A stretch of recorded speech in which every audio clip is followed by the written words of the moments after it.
This is Andy B from Torch Trust in near Market Harborough on Torchway. I love the fact that Torch Trust is based on a road that's called Torchway. Makes you very happy. Now, I'm very, very happy because we've got a guide dog in here named Peach. And Peach's owner is in front of me. So, hello, can you just tell me what your name is and why you're here today? Well, my name's Sheila. I live quite near here, actually. I worked for Torch for a long time. I started in 1976 and I retired three years ago, but I'm a trustee of Torch now. So I come to the coffee mornings to catch up with people.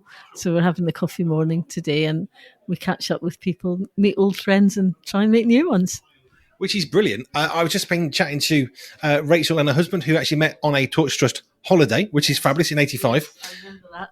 We all got excited about the new romance. as happens, yes. Hello, Peach. Sometimes, yeah, it does. Peach is hello, Peach. Peach the guide dog. Hello. She's pushing her head in.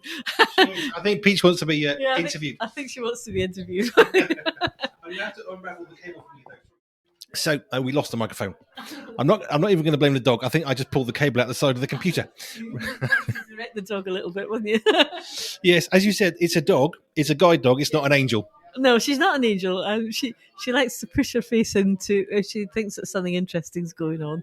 She likes to be part of it, and she's a very sociable sort of forward dog.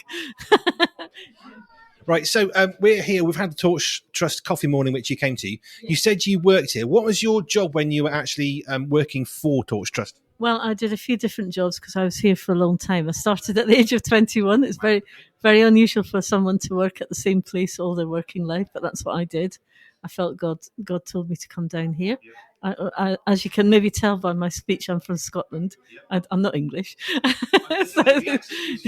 Yes. Yeah, so I came down from Edinburgh to work here. So I started, in the old days, like in 1976, we did a lot of typing and brailing by hand. Of course, it's all done by computer now. And when computers were introduced, I was asked to look after the transcription of books into Braille and to some extent into large print as well, because we use similar files. We don't do it all again to do the large print.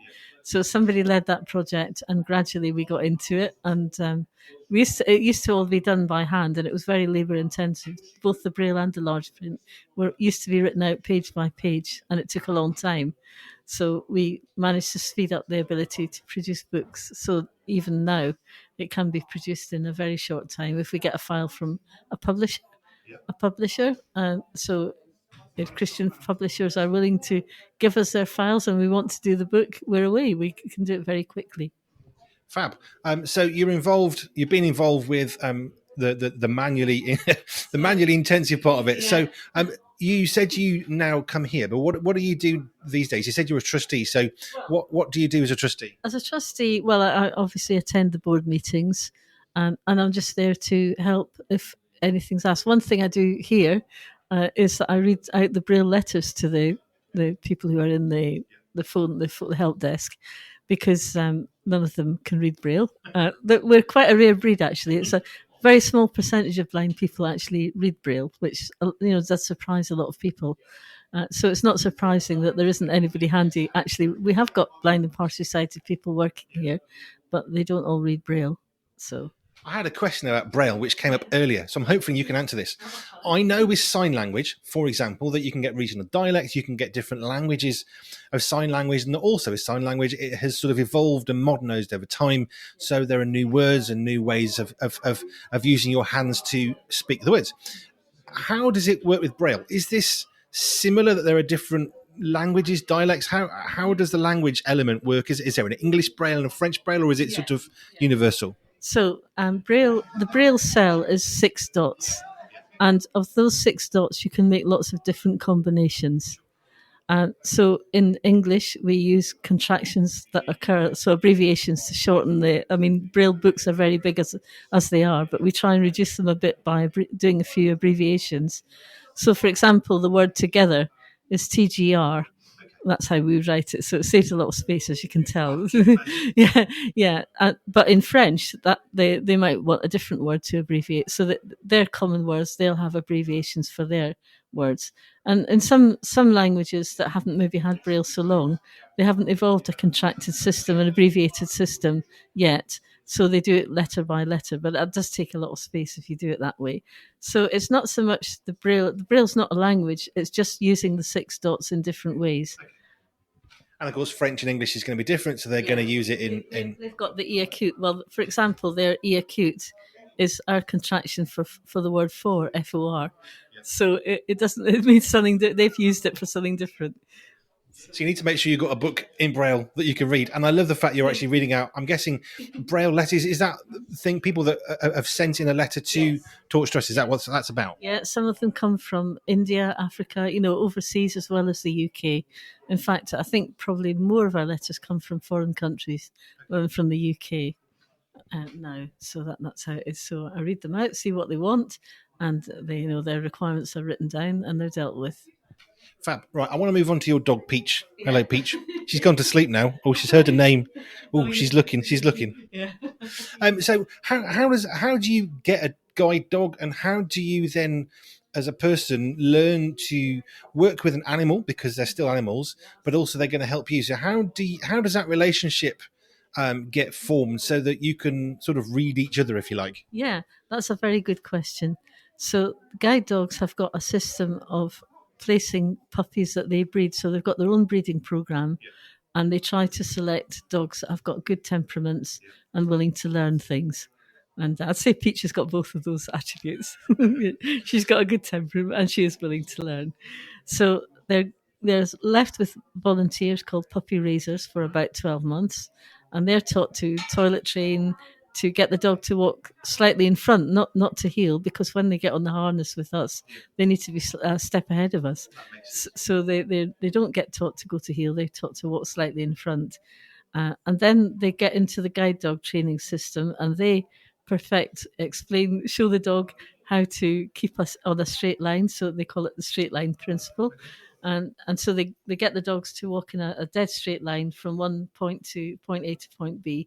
And then eventually they go outside, and with the harness that we hold, and the reason for the harness is not for the dog's benefit, it's for ours.